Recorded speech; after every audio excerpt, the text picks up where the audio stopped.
Insperity presents the Small Business Advocate Show with Jim Blasingame, brought to you by FedEx, CareerBuilder.com, and Palo Alto Software. This is a copyrighted production of Small Business Network, Inc., all rights reserved.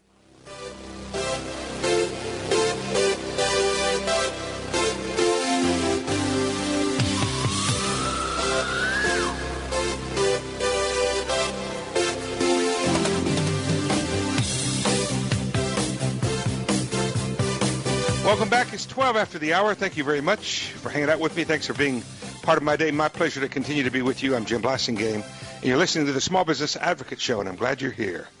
I'm excited about having Seth Lipsky back on the show, ladies and gentlemen. Seth is a legendary journalist. He's the founding editor, I should say, of the New York Sun. He's worked for in a number of assignments for one of my favorite newspaper, which is the the Wall Street Journal, and he is considered by many to be a true contemporary leader in the field of journalism. Of course, the thing that I'm the most impressed with is he married Amity Shlaes. He's our friend Seth Lipsky. Welcome back to the show. Nice to be with you. It's good to have you back, and I'm sure you agree with my last assessment there of your accomplishments in life. Oh yes, Seth. Amity is just terrific. Hey, Seth. I want to take this segment and talk about a couple of things that are going on that I think have common roots and will be decided in a common way, meaning through the Constitution.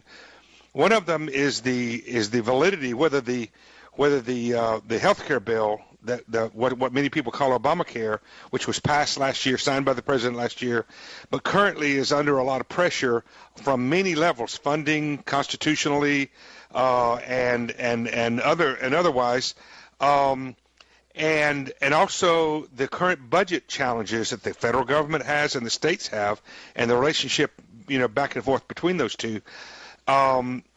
First, let me ask you a question. Am I correct in saying that the Constitution is where those two issues will find common ground? I think they're in both cases they're big constitutional issues, and the health care bill is already facing constitutional challenges from more than half the states in the union. Right. And the four federal district courts have looked at it, and two of them have found the law either completely or partially unconstitutional, so it's headed up to the appeals courts. Right. And it probably will end up at the Supreme Court. And the people that I've talked to say that if it goes, it probably won't be fast-tracked. It'll go a normal process, which means it might be heard this fall and ruled on sometime next year. It looks like that. Yeah. Something like so. The issue there is, from a constitutional standpoint, the issue with the health care bill is inside of the Commerce Clause, isn't it? Well, it's two things. When the bill was in the Senate, the Republicans raised a rare constitutional point of order, saying, where does the federal government get the power to require someone to purchase health insurance? And the point to bear in mind there is that our federal government has only certain powers, and those are powers that are granted to it in Article 1, Section 8 of the Constitution. Those are the only powers it's got, and all the other powers belong to the states. So when the Republicans raised that constitutional point of order, the Democrats said that they had the power under what's called the General Welfare Clause and the Commerce Clause. The General Welfare Clause says that Congress shall have the power to levy taxes, imposts, and excises to pay for the common defense of the United States and the general welfare. I don't think the Democrats have the right interpretation of that. I think that, and many people think, that the General Welfare Clause is not a general grant of power to the federal government, but it's limiting language on what they can do with the taxing power. They can tax only for the general welfare. Right. And then the Commerce Clause says the Congress shall have the power to regulate commerce with foreign nations, with right. Indian tribes, and among the several states. And the question there is whether the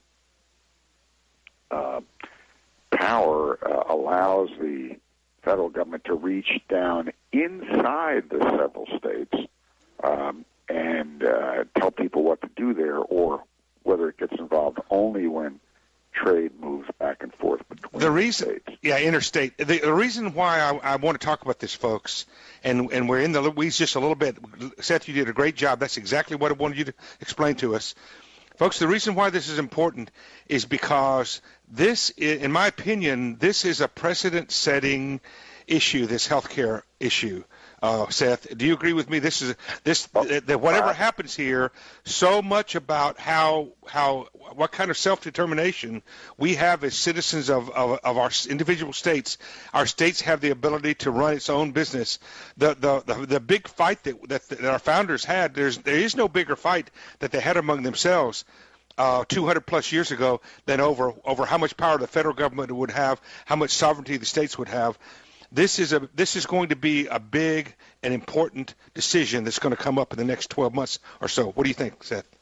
I do, and the whole question of that commerce clause is at a kind of turning point. In the 1930s, the New Deal was stopped dead in its tracks by a unanimous Supreme Court ruling which said, in a case involving a butcher shop in Brooklyn, that the federal government, under the New Deal, was trying to go too far to reach down in under the National Industrial Recovery Act and regulate small business in America. It was just a small businessman, a butcher in Brooklyn, the Schechter brothers, that stopped the New Deal in its tracks.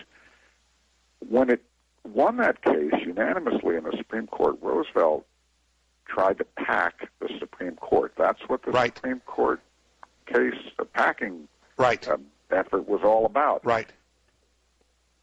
But and Roosevelt lost in the Senate. He was unable to. So could that be a precedent? Would that be used as a precedent for this case? Well, after that Schechter case, quickly, and after the Supreme Court began backing away and letting the federal government regulate a lot more. And they've done something similar, Seth. I've got to take a quick break here. They've done something similar over the years with regard to the I think it's the Fifth Amendment.